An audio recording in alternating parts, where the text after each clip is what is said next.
kami akan memperkenalkan PD Ekspor kepada teman-teman pejuang ekspor, teman-teman juga pemerhati maupun pelaku di platform ekspor untuk bersama-sama mengangkat produk-produk Indonesia ke luar negeri, Pak Aris. Izin coba share screen sebentar, Pak Aris. Ya, sudah kelihatan ya, Pak Aris? Sudah. Oke, baik.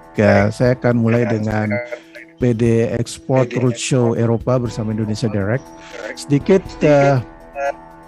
tambahan bahwa Indonesia Direct adalah platform yang saya bina, dan pada saat ini bersama-sama dengan PD Export kami membuka peluang produk Indonesia untuk kita bawa roadshow ke Eropa. Ada beberapa hal yang perlu kita ketahui tentang roadshow ini. Pertama, dimulai dari kenapa Eropa, gitu kan ya Pak Aris. Nah, kebetulan ceritanya kita mulai dari 2 tahun terakhir kan Pak Aris. Selama pandemi ini memang kami nggak bisa kemana-mana. Kemudian ceritanya balas dendam Pak Aris 2 tahun. Sampai langsung sebulan ya Pak Bib ya. Iya, langsung sebulan. Jadi visa saya itu sampai berjamur, sampai habis, expired itu, nggak pernah dipakai.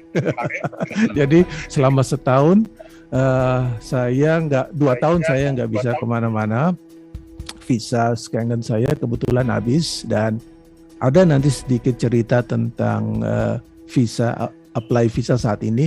Kita ngobrol yang ringan-ringan aja ya Pak Aris ya, biar teman-teman yang ingin ke luar negeri, ingin apply visa juga harus ketahui bahwa setelah urusan pandemi ini melonggar dan negara mulai membuka, banyak negara termasuk negara Eropa mulai membuka kesempatan untuk bisa ke sana, maka kami menganggap ini adalah peluang terbaik untuk kita penetrasi Eropa. Kenapa Eropa? Karena seperti ya sudah kita lihat dari identifikasi peluang komoditas ekspor kita, Eropa itu berada di urutan ketiga dan cukup besar Pak Aris. Dari sisi peluangnya sendiri itu lebih dari 50%. Kita lihat ya, ternyata realisasi ekspor kita ke Eropa itu masih lebih besar peluangnya daripada realisasi ekspor, sehingga ini merupakan kesempatan baik membuat kami memutuskan bagaimana kalau kita mulai dengan Eropa dulu. Asia Timur ada kesempatan berikutnya, ASEAN sih gampang besok-besok. Nah, challenge-nya adalah bahwa ke Eropa, saya sambungin sedikit dengan pengalaman saya 2 minggu terakhir ini Pak Aris, ke Eropa, terutama karena perjalanan ini kami akan masuk dari Madrid Pak Aris. Saya akan ke sini dulu aja langsung. Jadi perjalanan ini saya akan mulai dari Madrid tanggal 8 Juni. Kami akan berangkat dari Indonesia tanggal 7 dan akan landing di Madrid tanggal 8. Nah, persoalannya adalah apabila kita masuk Eropa sekarang nggak bisa seperti teman-teman yang mungkin pernah ke Eropa atau sebelumnya suka travel. Aturan sekarang agak berbeda. Kalau sebelumnya saya selalu membuat visa itu di mana saja dan kapan saja kita mau berangkat, kita bisa pakai. As long as sejauh visa yang kita punya itu adalah visa Schengen ya. Jadi visa Schengen itu kumpulan 16 negara di Eropa. Ya, jadi kita bisa, saya sering kali membuat visa itu dari Ceko. Kenapa Ceko? Karena sudah terbiasa Pak Aris. Sering kali setiap tahun kami diundang oleh KBRI Ceko untuk pameran di sana, sehingga kami terbiasa apply di sana. Nah, saat ini nggak bisa. Apabila saya kebetulan tiketnya masuknya dari Spain, dari Madrid, kita harus bikin dulu visa lewat Madrid, ya lewat Spain. Nah, challenge kedua Pak Aris, ternyata membuat visa di Spain itu gampang-gampang susah. Jadi hati-hati bagi teman-teman yang bikin visa ke sana, karena saya pun bikin 2 minggu sebelum Lebaran sampai sekarang visa saya belum keluar. Dalam arti begini. Belum approve nih Pak visanya. Bukan belum approve. Ini ada drama Pak Aris. Oke. Ya, siap. Dramanya begini. kami kan rombongan yang berangkat. Ada beberapa rombongan. Ternyata salah satu visa itu dari rombongan kami itu nyangkut, dalam arti nyangkutnya halnya sepele. Wong ini memang orang-orang biasa keluar negeri, seharusnya nggak ada masalah. Setelah, dan saya tahu itu setelah visa buka lagi setelah Lebaran. Jadi 2 minggu saya pikir udah beres kan ya, buka Lebaran, saya tinggal minta visanya, siap untuk berangkat. Ternyata setelah Lebaran, Senin kemarin kami dikabarin sama kedutaan Spain bahwa ada salah satu visa yang nyangkut. Kaget saya. Jadi karena salah satu visa nyangkut, semuanya di hold. Betul. Kacau kan ya. Nah, kenapa nyangkutnya? Persoalannya sepele. Nah, bagi teman-teman Muslim, ini perlu diperhatikan baik-baik. Ya. Bagi teman-teman Muslim yang sering umroh, itu biasanya dia punya 3 nama, gitu kan ya. Karena memang kewajiban kita untuk ke visa Saudi itu adalah mencantumkan lebih dari 1 nama. Jadi kalau nama Bapak Ibu seperti Sumiyati, seperti Ansari, satu nama gitu, biasanya diwajibkan untuk menambah nama di paspor itu. Ya, di paspor itu bukan namanya tetap satu. Misalnya Bu Sumiyati ya tetap Sumiyati aja. Namun di halaman pengesahan itu kan ada remark bahwa nama bersangkutan adalah Sumiyati binti Joko Widodo, misalnya begitu ya. Ayahnya adalah Joko Widodo, misalnya seperti itu. Nah, penambahan ini tidak di-approve oleh Kedutaan Besar Spanyol. Nah, jadi problem ini yang membuat visa harus ditarik dulu, kemudian visa kami juga dipending dulu. Jadi salah satu visa ditarik, kemudian harus dibetulkan dulu namanya. Betulnya gimana? Ya dihapus lagi Pak Haris. Kacau kan? Jadi nama yang sudah ada 3 nama itu harus dihapus oleh pihak imigrasi lagi. Imigrasi harus mencantumkan bahwa namanya yang betul adalah Sumiyati aja, tanpa tambahan embel-embel. Itu baru bisa paspor tersebut dimasukkan lagi. Terutama untuk teman-teman yang ke Spain. Saya nggak tahu ya kalau di negara lain, di wilayah Schengen, tapi untuk Spain kejadian yang baru saya alami seperti itu. Nah, ini yang menghambat pada saat ini, sehingga sedikit informasi saja agar yang berurusan dengan visa keluar negeri, karena border udah buka, banyak yang sudah mulai pergi ke sana kemari. Jadi untuk Eropa perjalanannya harus hati-hati dalam buat teman-teman yang kebetulan dilahirkan dengan 1 nama dan harus menambah nama karena pernah umroh atau memang dia harus nambah nama untuk keperluan apa, saya nggak tahu, cuma itu harus menjadi perhatian. Nah, itu adalah hal yang pertama. Oke, siap. Ya, jadi pada saat ini visa saya dan sisa rombongan sudah kami masukkan kembali. Namun berarti kita harus nunggu seminggu atau maksimal 2 minggu lagi baru keluar, begitu Pak Haris perjalanannya. Baik. Tiket sudah approve ya, maksudnya untuk berangkat sama pulangnya ini ya Pak Bib ya? Kalau tiketnya udah lama Pak Haris. Iya, udah lama Kak. Kami udah beli tiket. Kebetulan awalnya perjalanan ini dimulai dengan kita dapat tiket murah Pak Haris. Pengusaha lah cari peluang ya, lihat peluang ambil langsung.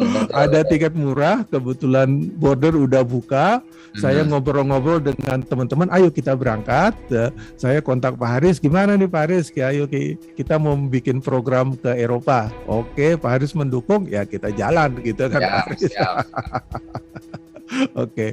Kemudian masih berapa menit nih Pak Haris? Silakan lanjut Pak, aman. Aman ya. Nah, setelah itu insya Allah sebelum tanggal 7 sudah beres masalah. Oh ya, satu masalah lagi, bahwa berarti saya tekankan sekali lagi, berarti teman-teman yang ingin ke sebuah negara dan tiketnya beli di negara tersebut, berarti aplikasi visanya untuk Eropa, saya berbicara tentang Schengen, harus melalui negara tersebut. Jadi sudah nggak bisa lagi Pak Haris belinya Amsterdam tapi landingnya di Madrid, bisa ditolak. Bahkan ditolaknya sebelum berangkat. Jadi di airport Jakarta pun bisa ditolak keberangkatannya. Jadi teman-teman tolong hati-hati betul dengan masalah itu.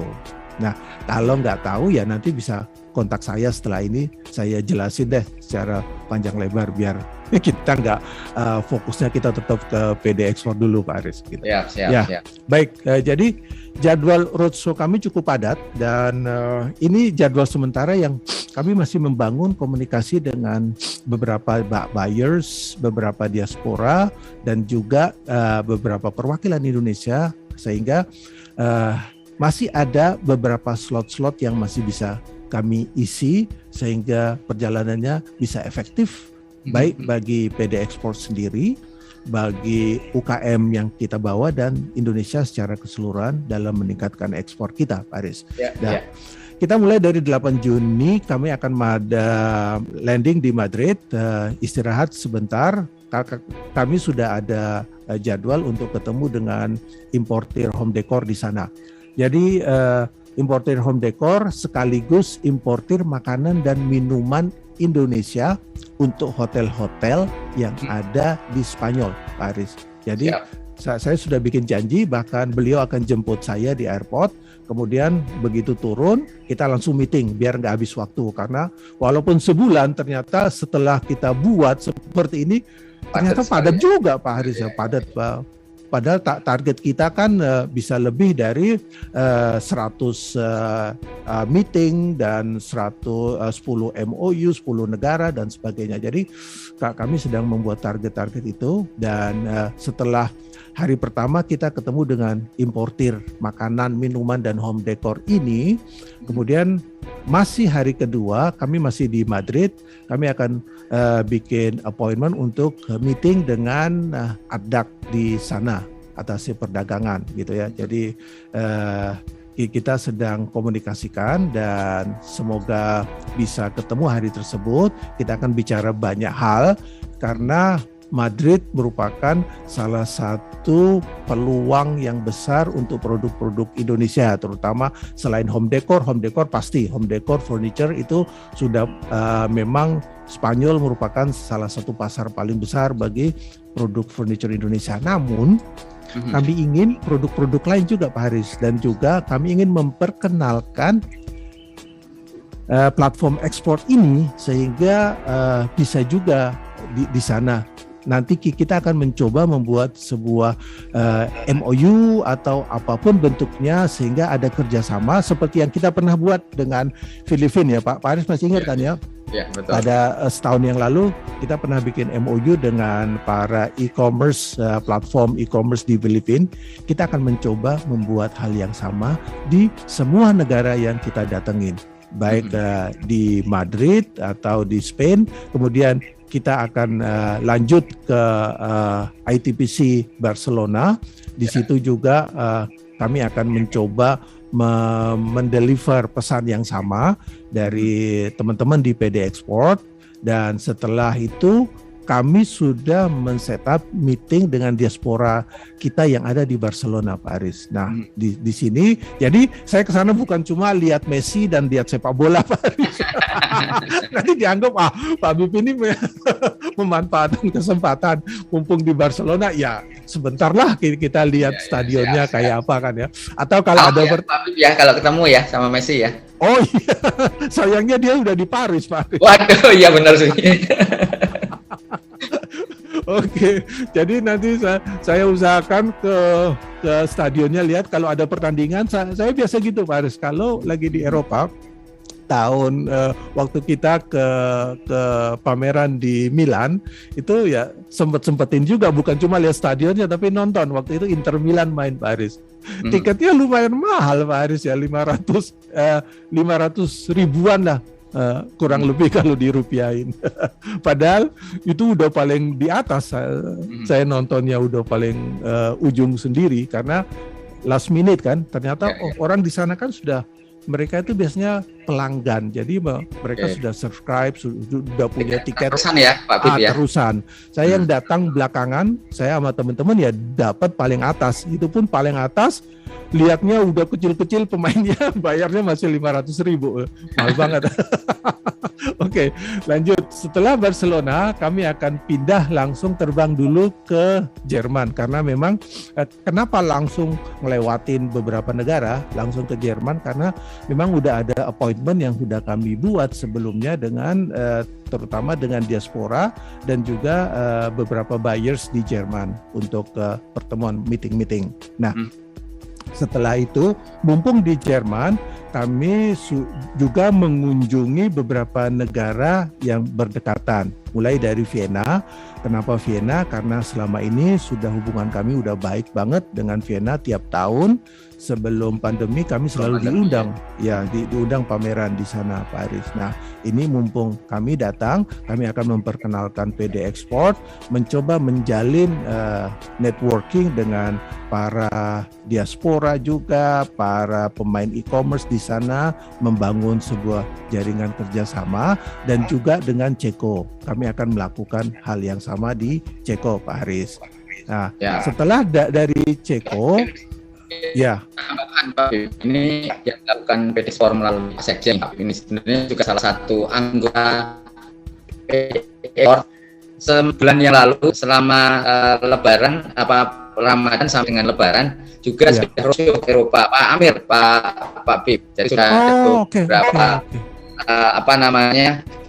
kegiatan yang dilakukan. Nah, ini mungkin kita lebih finalisasi juga salah satunya. Jadi seperti Pak sampaikan, anggota PD Export kan betul. Ini platform digital di Indonesia yang memang punya visi dan misi sama. Betul. Itu mengembangkan Indonesia biar kita bisa ekspor, PD untuk ekspor melalui platform digital. Jadi pas kali yang dilakukan oleh Pak Bib ini, jadi kita akan lebih real ya Pak Bib ya. Ya, betul sekali. Betul sekali. Ya, betul sekali Pak Aris. Memang itu yang kita coba lakukan teman-teman. Ya, bahkan teman-teman kami membuka kesempatan seluas-luasnya bagi teman-teman, baik yang sudah jadi anggota maupun yang belum ingin ikutan kita roadshow, ingin ikutan kita untuk buka-buka pasar Eropa. Kami membuka peluang seluas-luasnya untuk itu. Caranya gampang, nanti kita kontak-kontakan setelah acara, namun caranya gampang banget.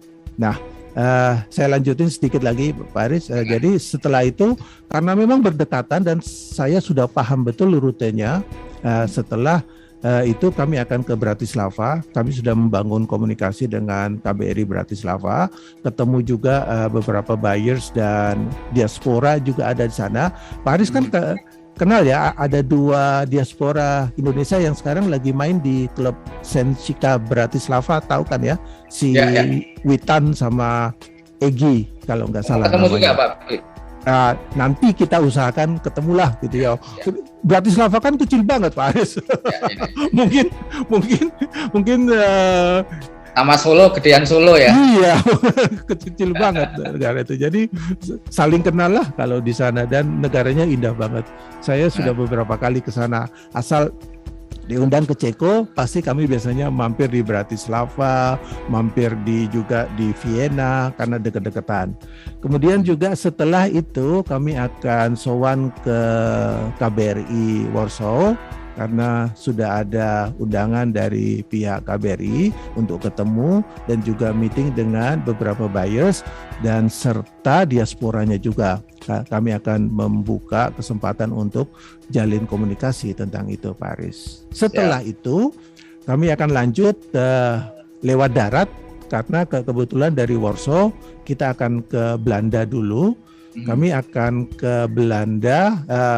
Setelah itu kita akan ke lewat darat, kita akan ke KJRI dulu di Hamburg karena ada beberapa meeting dan juga beberapa rencana kerjasama dengan teman-teman di Hamburg, baik yang ITPC, diaspora maupun juga dengan KBRI.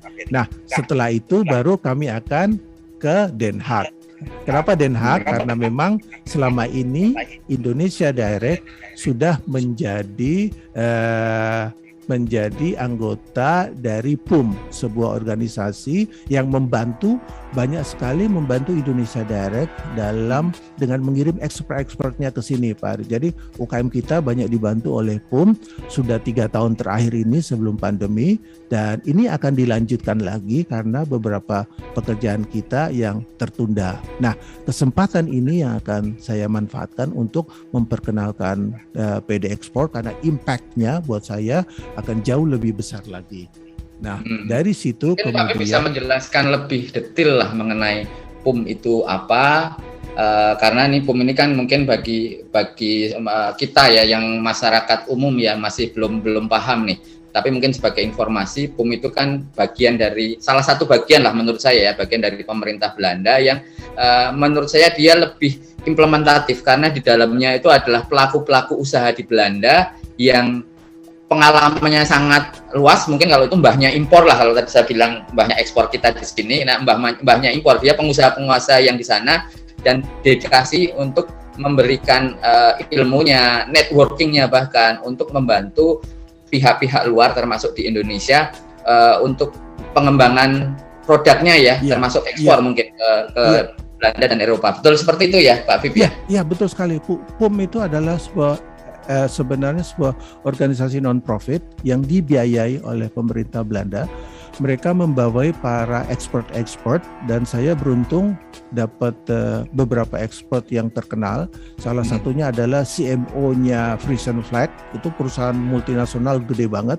Betul. Dia didatangkan ke Indonesia khusus untuk membimbing UKM kita ya. Ya buat saya kaget juga, saya ini nggak levelnya CMO perusahaan multinasional gede datang lihat UKM kita. Tapi ya saya bilang memang situasinya kayak gitu. Mereka memang perlu bagaimana bisa mengangkat produknya ini bisa di branding. Waktu itu saya minta.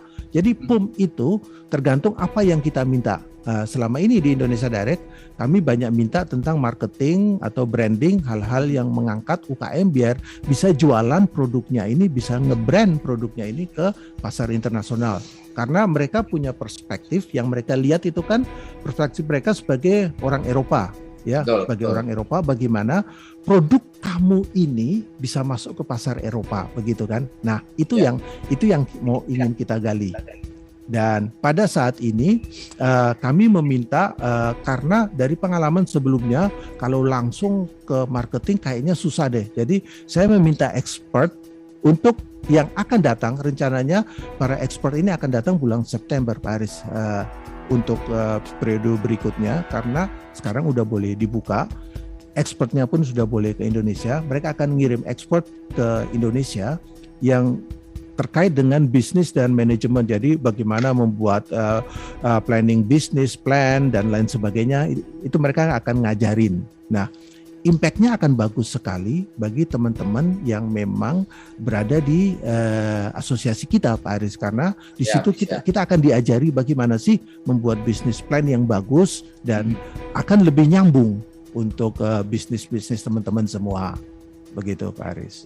Ya. Dan tentunya demi kepentingan ekspor ya Pak Bib ya. Betul sekali. Karena sekali lagi yang saya sebutin tadi, persepsi mereka ada persepsi Western dengan pengalaman mereka kan rata-rata sudah pensiun, jadi pengalaman mereka sudah lah ini mbak ekspor mbak impor. Betul. Gitu.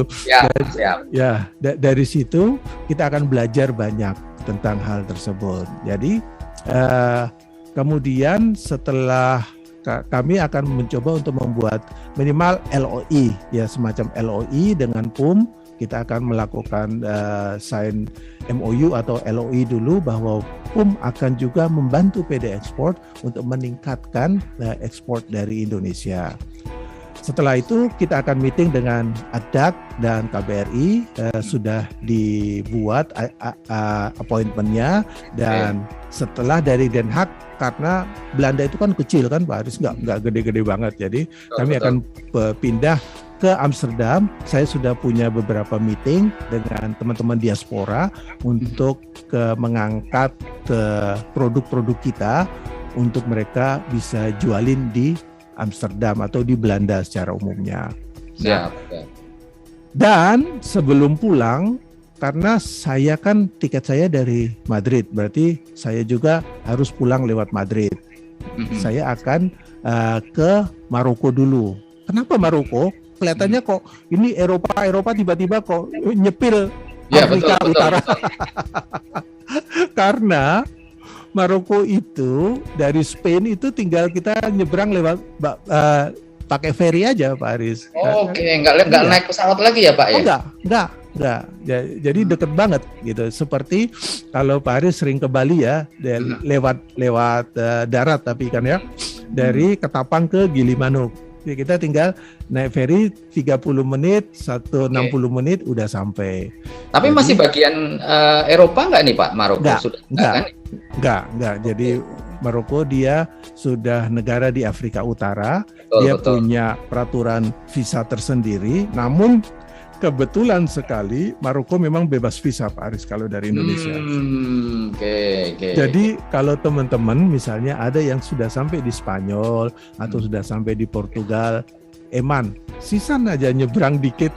Istilahnya tinggal nyebrang udah sampai deh gitu Pak Aris. Perbatasannya dengan mana nih Pak berarti Maroko ini tadi? Dengan Spanyol? Iya, perbatasan dengan Spanyol. Jadi memang nanti turun dulu. Makanya saya ngambil Maroko karena dari Maroko saya tinggal naik, setelah nyebrang tinggal ke Madrid, udah nggak terlalu jauh. Paling perjalanan sekitar 1-2 jam maksimal udah sampai di Madrid lagi. Begitu Pak. Ya, di Maroko kita lagi menjalin komunikasi dengan kedutaannya dan juga beberapa diaspora, dan sampai 28 Juni, kemudian 29 Juni kita balik ke Madrid dan 30 kembali ke Jakarta. Demikian Pak Aris. Siap. Wah, padat sekali ya sebenarnya ini Pak Bib ya. Ya, terlalu padat. Ini jalan-jalan atau bisnis nih sebenarnya nih. Nah, itu. Kalau orang melihat loh, kok kayak jalan-jalan, tapi ya ini semua demi kepentingan Indonesia dan kepentingan PD Ekspor. WFE ya Pak Bib ya. Betul. Nah, itu dia menarik sekali. Kemarin Pak Haris memviralkan hashtag WFE. Kita kan udah punya apa aja, WFO, udah punya WFH, itu udah semua tahu. WFA, ini lagi dipopulerin sama pemerintah kan ya. Work from anywhere. Yang belum adalah WFE yang perlu kita viralkan Pak Haris mulai dari sekarang. Siap. Work for export. Jadi teman-teman semua pemerhati, ayo jangan lupa kita mulai viralkan WFE, kita buat hashtagnya sehingga menjadi sebuah trending